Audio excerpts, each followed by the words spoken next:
And we are back. Welcome to the SoapBox, where people who work, volunteer, and care about recovery tell us who they are and what they are most passionate about. My name is Rich Jones, RN, and I represent parentingyourchildinrecovery.com and the home website, secondstars.com. That's the number 2NDSTARTS.com. Today, my guest is Michael V Cossette. Michael, you're going to love this one. Michael is a researcher into human potential seen through the lens of addiction. Okay. Michael is an engineer, and he is an artist by temperament, but an investigator by practice. Michael, hello, and thank you for being here. Thank you for inviting me. It's my pleasure. Hey, I start off the show asking you to give me that Cliff Notes version. It don't have to be too cliffy, but tell us about who you are. Give me a perspective on where we're going today with this, and tell us about yourself. Well, my profession was process engineer, laboratory chemist. Okay. Retired from that, and I've turned into, I would say, a paradigm-driven researcher into the nature of addiction. Okay. That's a short one for you. Okay. Tell me a little bit about the theory of where we're going today. I know we got some soapbox points, but give me a general idea, because the reason why I even have you on the show is because if anybody sees Michael's content, extremely interesting, thought-provoking. I want to go that far to say very thought-provoking. And I love someone who has a different viewpoint on addiction. You know, I find it fascinating, you know, and especially engineers too. I have a couple of engineer friends that involve in this. I think that for some reason, the engineer mindset combined with the addiction mindset, I find it fascinating. Well, I started out as a laboratory scientist, and this will bring us into the addiction. As a laboratory scientist, where you have all the time in the world to solve problems as a researcher, you know, projects will go 3 to 5 years. And then when they transferred me into engineering, what they said, this is a whole different ball game right now. You're going to have to learn to solve problems in real time with limited information, and you're going to make mistakes. And that's okay. You'll learn, but you have to learn to make decisions in real time. And so that particular mindset I brought into the addiction arena. I personally came into addiction recovery in 1981. So I've lived the history of the last 40, 45 years or so. When I retired from being an engineer and a scientist, I had a lot of different frameworks about how processes worked. Okay. And I found that they were easily translatable, transplantable to addiction recovery as a process. So my basic idea is that addiction really shouldn't be too surprising. It's a normal evolutionary outcome for a species that's partially conscious. One of the biggest mistakes we make as human beings is we assume we have characteristics that we're just growing into, and one of them is consciousness. We make decisions at certain time through agency. We remember those, but quite a bit of the time, we all know that we sleepwalk through our lives most of the time. Okay. And so there isn't anything that I have seen or experienced in addiction that cannot be explained by simple models of human behavior. And the question I ask often is, what does the acute experience of being addicted tell us about the chronic condition of being human?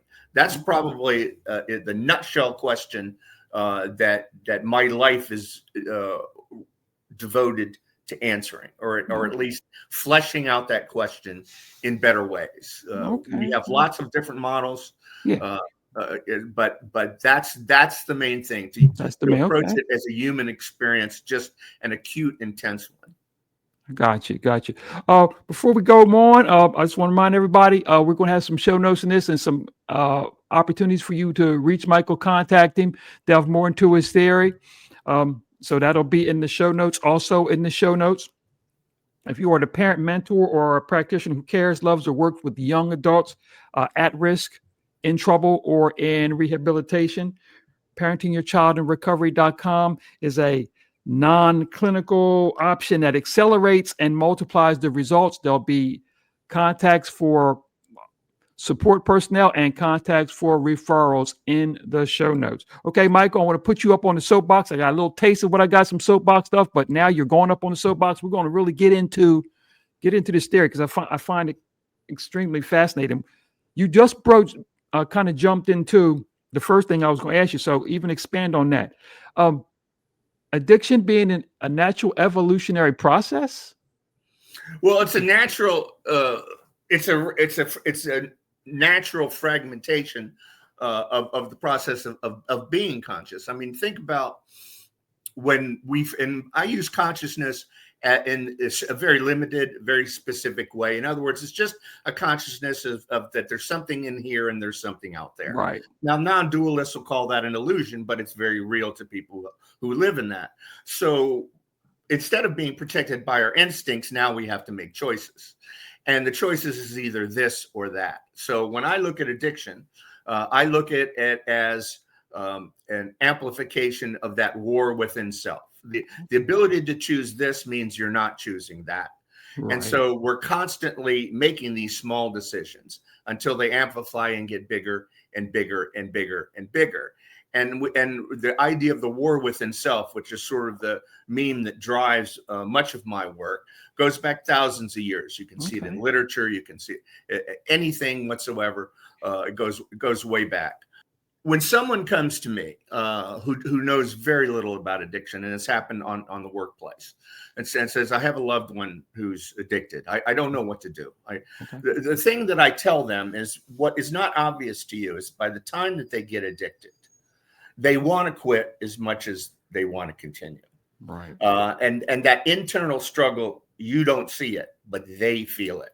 I mean, just imagine every day you wake up as an addicted person and you say, never again. I'm not going to, never again. And you mean it and you're sincere about it. Yes.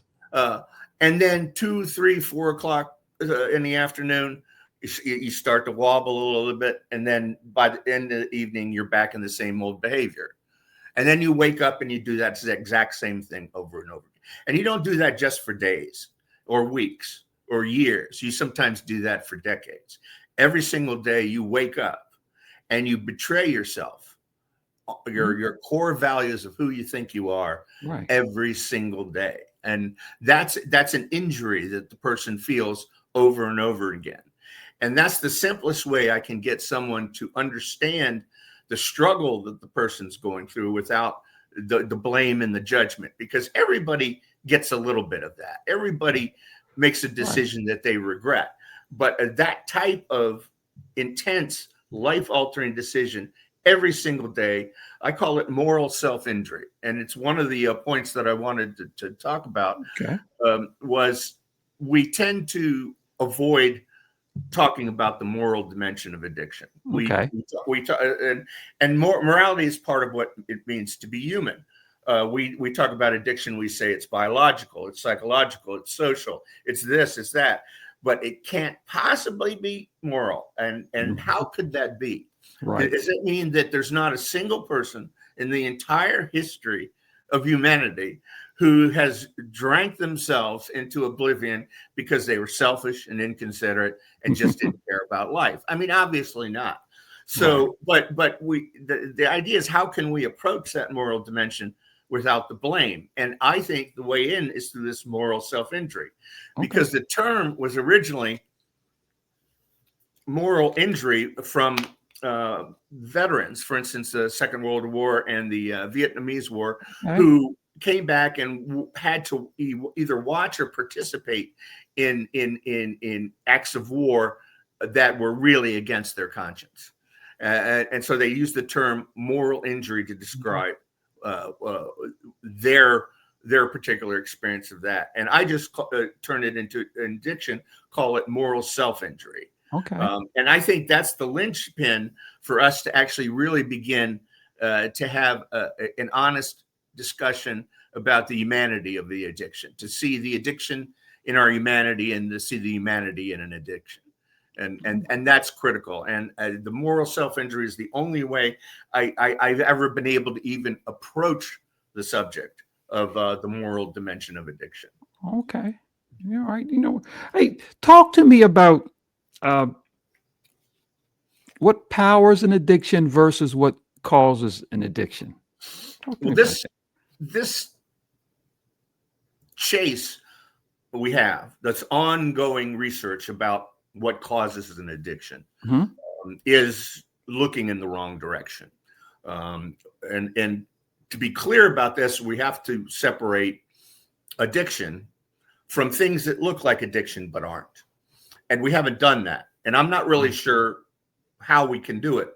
But there's something different between this people who have this substance use disorder, which is a generic term. There's a difference between somebody who abuses drugs or uses drugs in an inappropriate way, or alcohol or behaviors, and someone who's addicted. And when someone who's addicted, it's very direct effort to get out of it is problematic. But so when we look at what causes an addiction, there are multiple ways in which an addiction can come about. Okay, my addiction actually started when I was 7 years old, and I took a pledge. I was Catholic school. It was a confirmation pledge that I swore that I would not to make up for the sins, all of the sins of all the people who drank wrongly. To make up for their sins, I was to abstain from alcohol from the age of 21. Okay, so I'm a 7-year-old child. Okay? Wow, a 7-year-old child, and I'm already bearing the collective sin and guilt of all the people who drink and do bad things when they drink. And so for the next 8 years, every day I woke up and I was conscious that I was not drinking in order to make up for the people who were drinking. Now I can tell you right now, without that, I'm not sure when I hit 15, I wouldn't have become an alcoholic. I mean, that's just a setup. Right. That's just a natural setup. So for 8 years before I even touched a drink, every day I was conscious of that sort of thing. So I would say, if you're going to talk about the initiating event, that was it. Now there are 22 other kids in that class, and I may be the only one who took it that seriously. Okay. So then you say, well, Michael, yeah, maybe it's maybe the problem is Michael, not the oath. But the reason that it's difficult to trace back the causes of addiction is because there's just so many things. There's too many variables, and even the genetics, no one's really been able to do it. But when I talk to people for whom who have quit addiction immediately, and what they call spontaneous remission, between 1 in 4 and 1 in 10, based on how you define addiction, which I just mentioned, have an immediate release, right? Without treatment, almost without effort. It's a big surprise to them as others. Now, I've talked to about 1,000 of these people. They say two things and two things only. They say, one, something inside of me stopped fighting. That's the first thing. And then they say, when I look back at that person who is drinking, that's just not me anymore. Okay. So there's a shift in the experience of who they are, a shift in their identity, and there's an ending to an internal struggle. And actually, back in 1938, right the same year that the Big Book of Alcoholics Anonymous was being written, it was published in 1939, a psychiatrist named Menninger wrote a book called Man Against Himself. Okay. And he said that addiction is not a disease, it's a flight from disease. It's an attempt to cure or resolve an inner conflict of unknown origin. See, that's the important thing to understand, is that if we look at addiction as a phenomenon, the word phenomena means it's something that takes us back. Like, whoa, I've never seen anybody drink like that. I mean, it's like, this is something different. This is something otherworldly. But also the thing about a phenomena, the reason it pauses, and we look at it with sort of awe and fear, is that it, by nature, we don't know exactly how it originated. And so when I look at all the possible causations, I find that over a person's lifetime, the reason a person drinks. I'll use drink because it's the one I'm familiar with. Exactly. But the reason will change over time. The causes will change over time. Okay, and that's something that I've always thought about and talked to others about. We tend to get a little too wrapped up in very static, very statuesque reasons for a particular thing, when those reasons can mutate and change, depending on stage of life, depending on outside variables. Different reasons can still take the place and still continue that behavior. So I want to ask you what you think the current state of addiction theory is. Where are we at now compared to where you think we need to be? Well, I think I'm not sure where we need to be, but I can tell you, so I would look back and say, where are we compared to where we were when I came in 1981? Okay. Where were in 1981 compared to 1940, which is when my AA sponsor came in. So we're talking about an 85-year period. And what we have is a lot more information, but we don't have a framework, what I would call a paradigm, in order to tell us what's important and what's not important. So even when we're looking for reasons for causes, what causes an addiction, there are multiple causes. Which one is the most important? We really don't know. And so since we don't define addiction consistently across the board, even the results and the outcomes we get, we can't tell whether this is a good outcome or this is a bad outcome, because a person can do well for a short period of time and hits the 3-year mark, everything's fine, and we think that it's worked. And then down the road, it gets worse. So what I say is we have a lot of knowledge, but we don't have consequential knowledge. We don't have knowledge that we can act on. We don't have knowledge that by its very nature transforms the person who receives it and regenerates the person who transmits it. That's essentially what Cogniventus, my company, is. It means knowledge to come. It means that moment in which something inside of you shifts, that war within self shifts.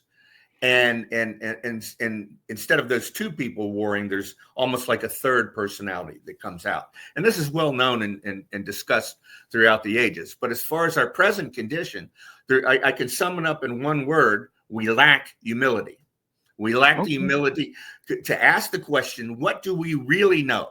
I mean, come on, what do we really know for sure about addiction? And the question and the answer to that I've been able to see is not that much.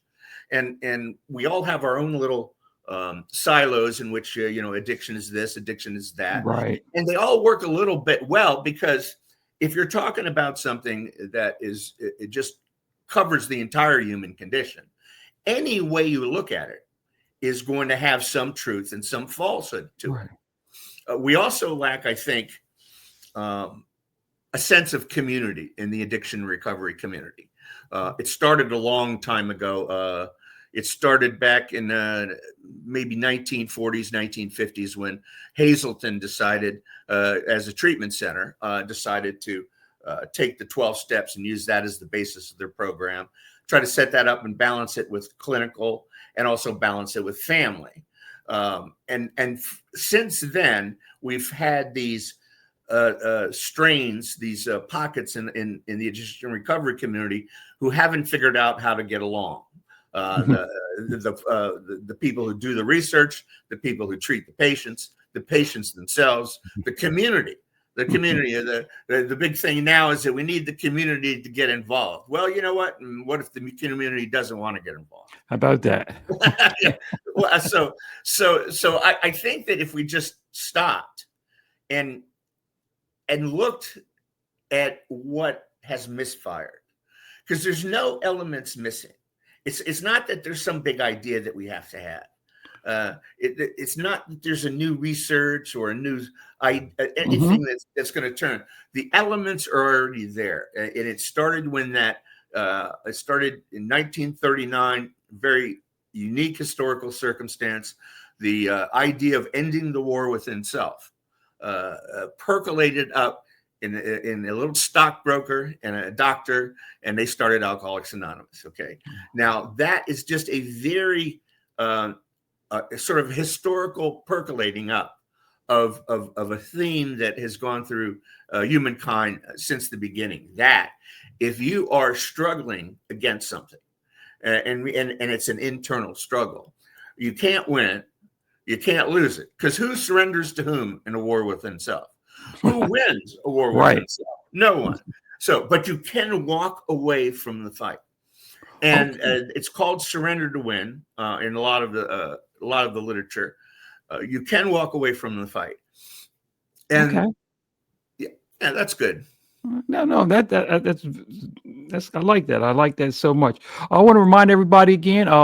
Show notes are going to have information. You see it on the screen there, where you can get a hold of Michael. That's his website. You'll see the first thing you'll notice is just his theory, his thought process. And I think when it comes to addiction, you said something I think is very important. The fact that it's not that we need new information, because information is pretty easy to get, but how do we solve that war amongst ourselves? I like that a lot. Um, Also, in the show notes, remember, if you're a parent, mentor, or practitioner who loves, cares, or works with young adults, whether they be in trouble, uh, in actual recovery or rehabilitation, or at risk, parentingyourchildinrecovery.com. Go there. You'll see information for support people and information for practitioners who want to partner. Michael, I'm going to shoot this out to you, and I want you to fill me in here. You said something to me. Reclaiming a squandered American inheritance. Please Yes. elaborate on that. That's profound, and I need elaboration. Well, we actually just talked about it, and the general American inheritance is this experiment in freedom, Okay. in the sense that we are going to govern ourselves. Okay. That's the general American inheritance. The part that I'm talking about is the very specific thing that happened in 1939. Now imagine in 1939, you're drunk, and we'll use the term because that's the term they use. We're not offending anybody with that. And doctors can't help you. Your family doesn't want anything to do with you. You can't even trust yourself. Okay. So what are you going to do? Exactly the opposite of what people at that time thought. If you have a problem, then of course you need an expert to come in and help you do it. So this band of ragtag drunks in 1930s, coming out of the Depression, decided we're going to get together and help ourselves when no one else will. No one else will. And to me, that particular manifestation, I think, is something very American, for better or for worse. Right. There's also a certain arrogance to it, which is also quite okay. But so the squandered inheritance is that at that particular time, we had a model for a paradigm. Now, most people, when they use the paradigm, they just think, well, it's just a view of the world. It's an idea, but it's more than that. What a paradigm is starts with a foundational event. And the foundational event that I talked about is when you stop fighting your addiction, the addiction ends like that. Okay. Now, how do you stop fighting? Another question. But we have that event, and it happened in the 1930s and 1940s to a lot of men who were coming in, who were even before it was called AA. So we have that foundational event, and it has to be so novel and so inspiring that other people will drop what they're doing and go and say, this is it. And that's exactly what happened. That's one of the reasons that it spread like wildfire. So the second foundational event was when Bill Wilson met Dr. Bob. And they both found out that if the two people, two drunks, ex-drunks, can sit down and talk to each other and increase the chance that one will stay sober or one will get sober. Almost unheard of. We think now we're so used to the idea of peer support, we forget what an extraordinarily radical idea that was. Yes. So we have the two things. We have the event, the individual event, and then we have the event of transmitting it from one person to the next. Okay, just by talking about it. Now, if we had if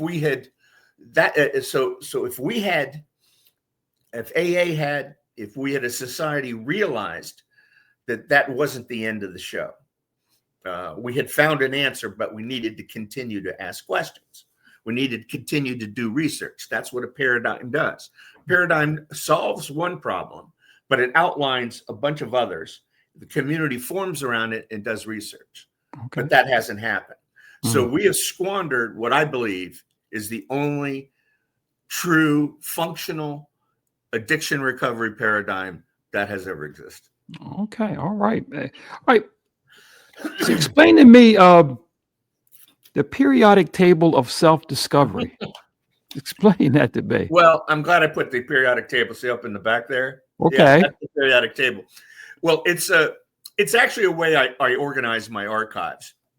But the periodic table takes all the elements in the world and shows relationships through periods and rows, and you can just look at the table and deduce relationships. Well, I've done the same thing with what I've learned about the self, and an idea of a very dynamic model of the self would be the Enneagram, ENNEAGRAM. Some people know about it, some people don't, but it's a very dynamic sort of way of looking at the self. So the periodic table of self-discovery, it's right now it's a 5x9 table in which I organize this material according to relationships. The patterns of our behavior, particularly with addiction, they're observable. They're not always understandable. Okay. But we're not that unique. One of the problems we have now is in the addiction recovery community and probably in the world is that we vacillate between the one size fits all and everybody gets their own program. Everybody has to have their own individual sort of thing, where the truth is somewhere in between. You know, maybe there's 6 or 7 different sort of patterns that keep repeating in different combinations. Okay. So in the same way that you can take the elements, any of these elements, and put together and have a couple different compounds, you can, from my periodic table of self-discovery, take in certain elements of what it means to be human and recreate different types of human activity. Okay. So it's an organizing table that has taken sort of a life of its own. Because when somebody asks me a question, I can just generally go right to it and find what I need. So, excellent, Michael. Hey, listen, very interesting, very timely. I'm going to see if I can talk to you about getting some more of this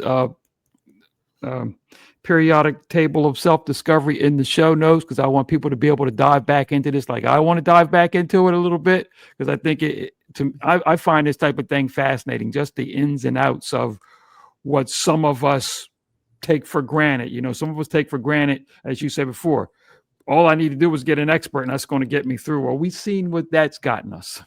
You know, we've seen where that's gotten us. That's gotten us 4 million people now in the recovery game, and it's done what it's good for business. I don't know how good for recovery. So I want to thank you for being here and shedding this knowledge on us.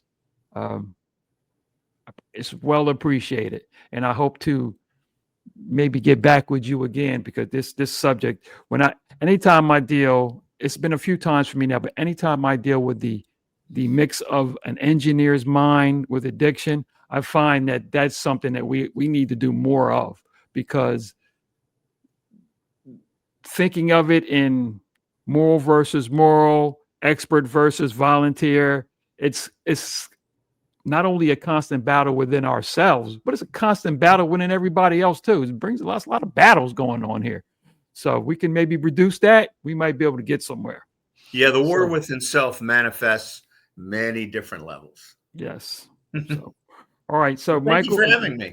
Oh, hey, I appreciate it so much. I appreciate it. Look in the show notes again. We'll check out Michael's. Check out it's on the screen there. Check that out right away.